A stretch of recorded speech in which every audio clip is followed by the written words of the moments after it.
Hello everyone, I'm Teresa and today's video is about the Major Arcana card number 7, the Chariot.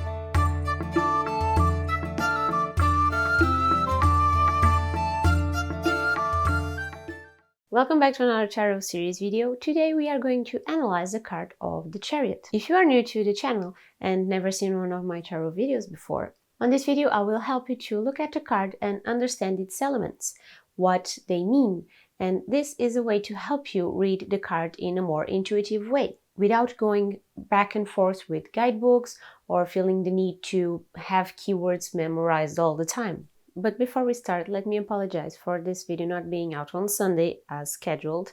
I had a really hectic week. I was sick for a couple of days, but good part of it is that on the day this video is going to be released, my mom is going to get the COVID vaccine, so wish us both good luck. I'll sadly still have to wait for my turn, but I'm glad my mom will be protected, more protected from now on. Also remember to subscribe to the channel, because when I can't keep the exact schedule as planned, you won't know unless you are subscribed and get a notification when the videos are out. So, starting out by the number of this card, the number 7. Many people hold the number 7 as their favorite number or lucky number, but not everyone exactly knows why that is. They just say, oh, it's my favorite. The number 7 is actually a very spiritual number and we can easily relate to it. There are 7 days of the week.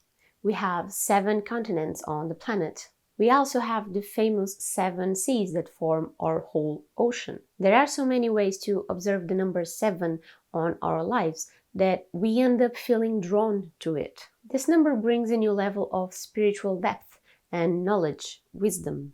A number 7 showing up may be a sign of a turning point in your life. So now, if we look at the card's image, what can we point out? Firstly, the obviously armored man standing inside his chariot. It's like the focal point of the card.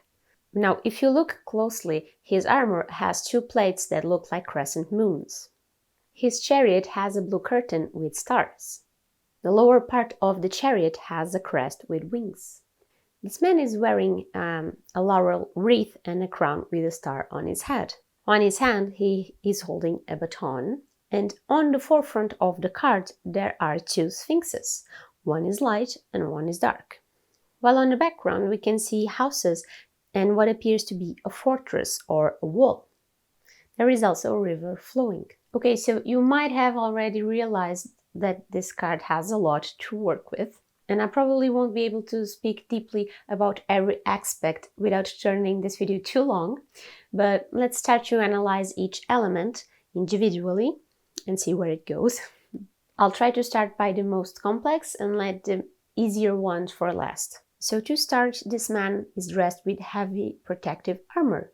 So from this we can conclude that he is obviously a warrior or someone who ended up as victorious on a quest. The fact that he is inside a chariot brings back the ceremonies or parades that happened in Rome, when someone considered a hero would be parading himself on a chariot among the streets with cheering crowds. We can see that his armor has 2 crescent moons with faces on his shoulders, and this is something I still have a bit of trouble to find an exact meaning, and that makes sense, and I'll explain why. This one is a complicated one.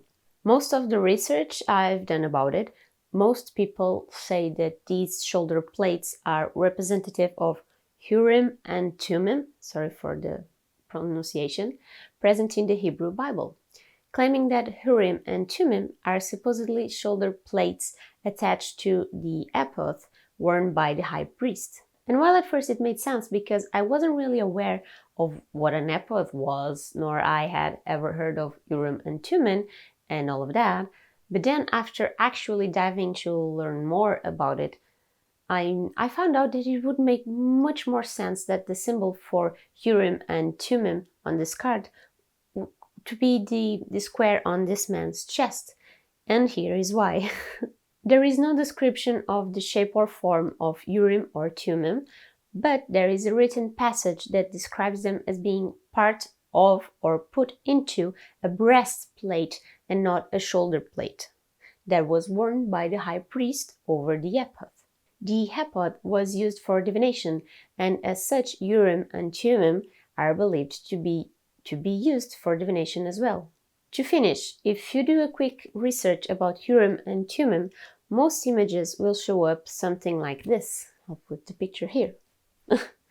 Has a representation of the breastplate. So there is a lot to read about this, and I don't know that much about Hebrew Bible to really know much about these aspects or talk about them more deeply. But it's one of those things that after doing some research about it, I find it hard to agree with the majority. And it is because of these things that I welcome everyone and anyone to disagree with me on my point of view. I personally prefer to see these crescent moons and faces shoulder plates for a symbol of this man's journey and personal growth. Okay, so moving on, this man is also wearing a laurel wreath. I already spoken about this on the video of the Empress. This laurel wreath is a symbol of victory and triumph. But on top of this wreath lays a crown with an 8-pointed star. And this is where we dive deep again. There are several uses throughout history of 8-pointed stars. One of the most known is probably the 8-pointed star that represents the goddess Ishtar, a goddess from the Babylonian times that is said to represent love and fertility, but also war. The Judeo-Christian side associates the number 8 with spirituality, new spiritual paths, or beginnings and salvation. So those working with the Judeo-Christian beliefs together with esoteric beliefs, esoteric thinking, use an octagram with the letters Y, H, W, H, and A, D, and I that stand for Yahoo and Adonai. Again, sorry for my pronunciation. Yahoo is the god of the Israelites, while Adonai means my lords. Another connection with this 8-pointed star is the 8-pointed wheel present in Buddhism and Hinduism.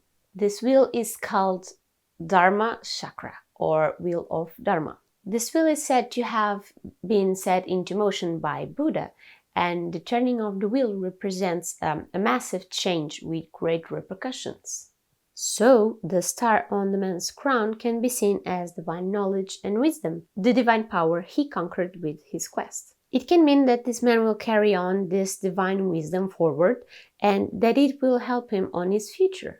Finally, he is holding a baton that is basically reinforcing this man's authority and power. But quick observation here, as you can see, the baton is blue.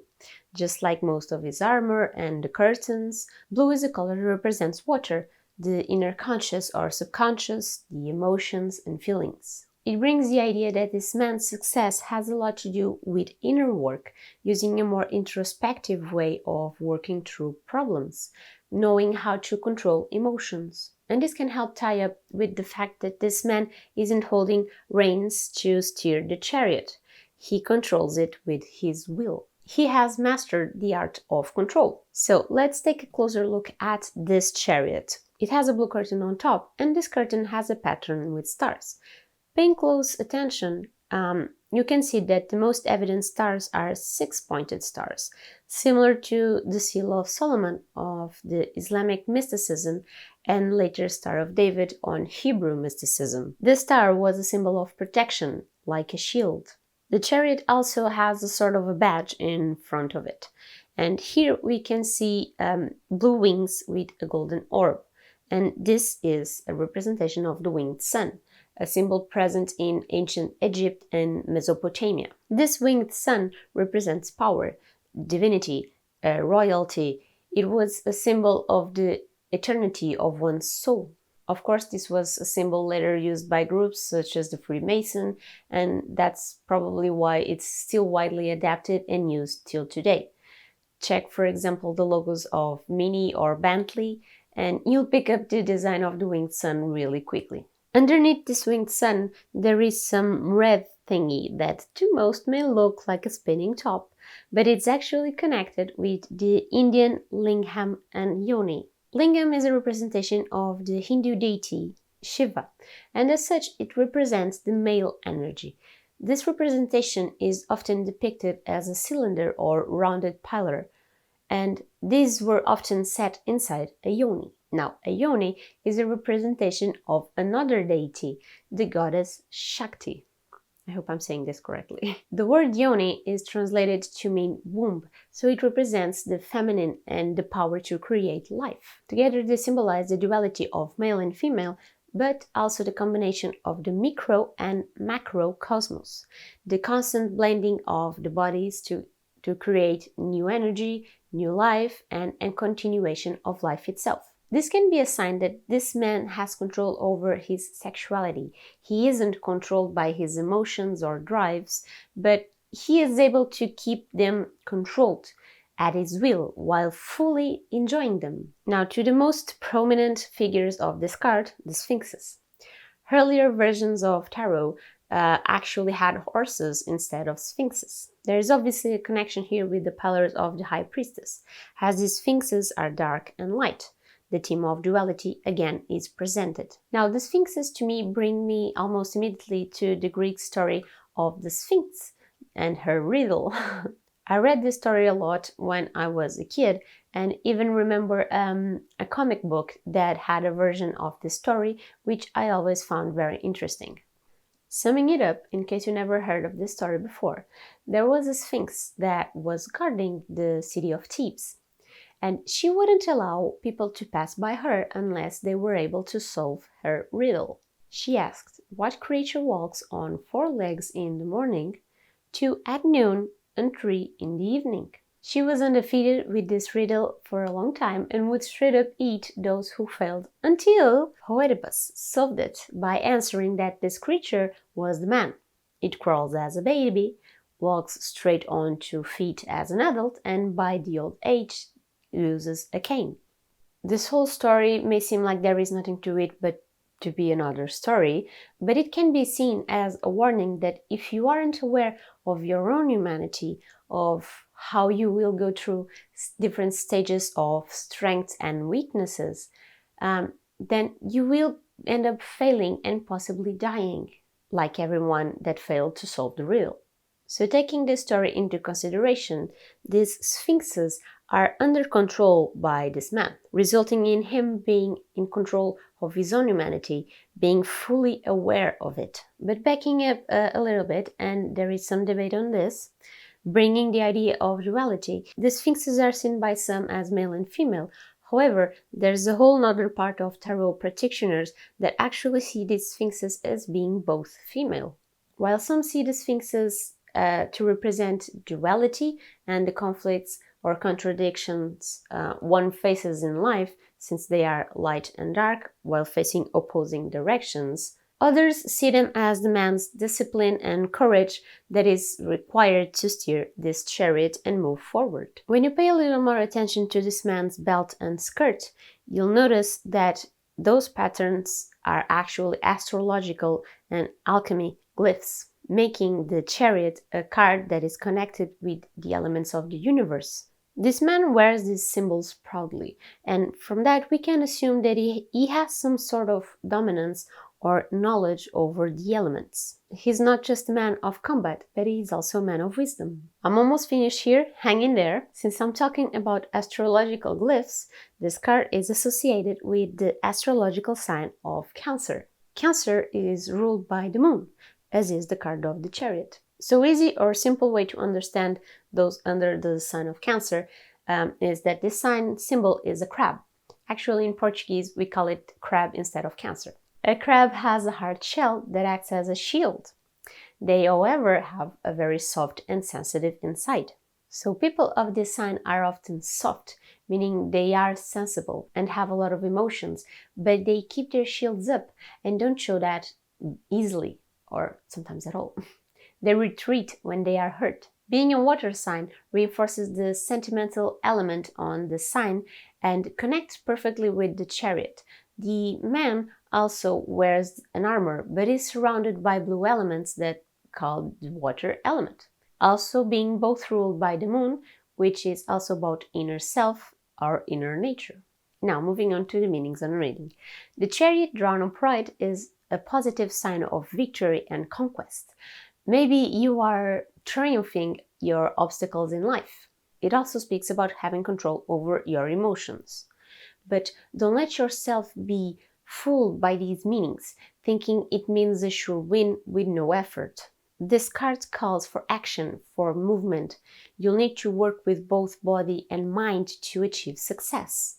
There may be two opposing forces, maybe two different ideas, or even two different people with different mindsets. It will all depend on the question you are working with. Willpower and knowledge are vital to keep everything moving forward and keep these opposites working for one common goal. Be careful not to act the counterpart of this card and retreat at the face of adversity. You know you have the power within you and you just need to put it into action. Self-discipline, focus, courage are essential when the Chariot is drawn. Now, when this card is reversed, it can be a call that you are following the wrong direction, that the current path isn't the one leading up to victory. You may be heading towards a dead end. It can be a sign that you are keeping yourself in a position you no longer wish to be, a position that no longer satisfies you or is keeping you from following your true dreams and life goals. Another way of reading this is that the problem isn't the path, the direction, but your own lack of willpower, lack of motivation. Maybe you are no longer motivated to move forward and are settling or staying in the comfortable but unsuccessful average or median position. Not at the bottom, but not at the top of the mountain either. At the end, the Chariot reverse wants you to gather up your energy and focus on what is really important to you, what drove you to start following the path you are currently on, and understand if it is the right choice. Gather up your energy and really work with what you can in fact control at the given time and make that work. Don't stress about things that are currently out of your control. This is everything for the card of the Chariot. I hope you enjoyed this analysis. Let me know your thoughts on this card and if you have other ways of seeing this card's imagery. Remember to leave a thumbs up, a comment or a subscribe to show some support and be part of this little community of mine. I'll see you on the next video for another card. Stay safe. Bye!